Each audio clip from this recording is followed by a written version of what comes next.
महाराष्ट्र में महाविकास आघाड़ी का सिक्का नहीं चल पाया। विधानसभा चुनाव में उसे हार का सामना करना पड़ा। उसके खाते में सिर्फ 47 सीटें ही आईं। इस हार का असर संसद के ऊपरी सदन राज्यसभा में भी देखने को मिलेगा। गठबंधन के 3 बड़े नेताओं के दोबारा राज्यसभा पहुंचने पर संकट आ गया है।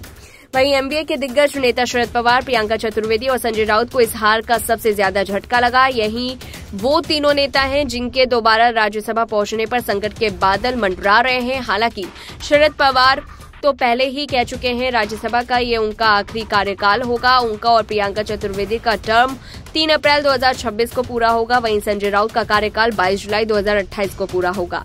विधानसभा चुनाव में महायुति ने प्रचंड जीत दर्ज की। उसका वोट शेयर 39.6% का रहा।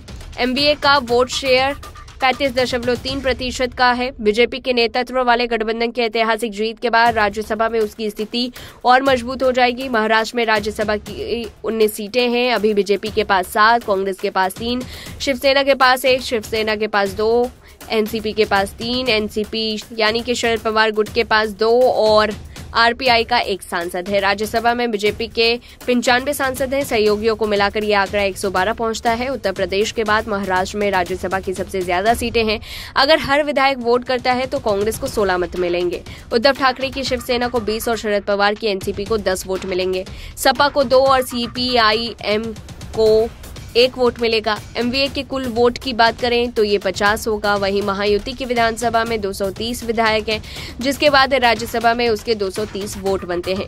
चुनाव आयोग के अनुसार राज्यसभा का सांसद बनने के लिए एक उम्मीदवार को कितने वोट चाहिए, क्या है फॉर्मूला? विधानसभा में कुल वोट प्लस राज्य में राज्यसभा की सीटें प्लस 1 और इस फॉर्मूला के तहत एक उम्मीदवार को 15 वोट की जरूरत पड़ेगी। यानी कि एमवीए में कांग्रेस और शिवसेना राज्यसभा में सांसद भेज सकेगी। एमवीए वैसे कुल 3 सांसदों को राज्यसभा में भेज सकता है।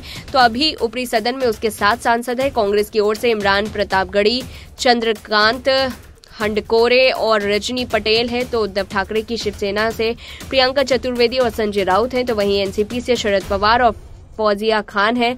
20 विधायकों वाली शिवसेना दोबारा प्रियंका चतुर्वेदी और संजय राउत को राज्यसभा में भेजती है तो उसे कांग्रेस के साथ एनसीपी और सपा का समर्थन भी जरूरत पड़ सकती है। राज्यसभा में भाजपा के 95 सांसद हैं। सहयोगी दलों को मिलाकर यह संख्या 112 हो जाती है और इसके अलावा 6 मनोनीत सदस्य हैं जो सत्तारूढ़ पार्टी का समर्थन करते हैं। लोकसभा और राज्यसभा दोनों में सबसे ज्यादा सांसद उत्तर प्रदेश से होते हैं। उसके बाद महाराष्ट्र का स्थान आता है। महाराष्ट्र से फिलहाल राज्यसभा की कोई सीट रिक्त नहीं है, लेकिन विभिन्न अन्य राज्यों की 10 सीटें रिक्त हैं, जिनमें से आधे से ज्यादा भाजपा के पास जाने की संभावना है। मनोनीत सदस्यों के लिए भी 4 सीट रिक्त है। भाजपा के नेतृत्व वाले गठबंधन को 245 सदस्यीय सदन में आसानी से आधे से ज्यादा सीटें मिलने का अनुमान है। पूरी रिपोर्ट को लेकर के आपकी क्या कुछ राय, कमेंट बॉक्स में बताएं।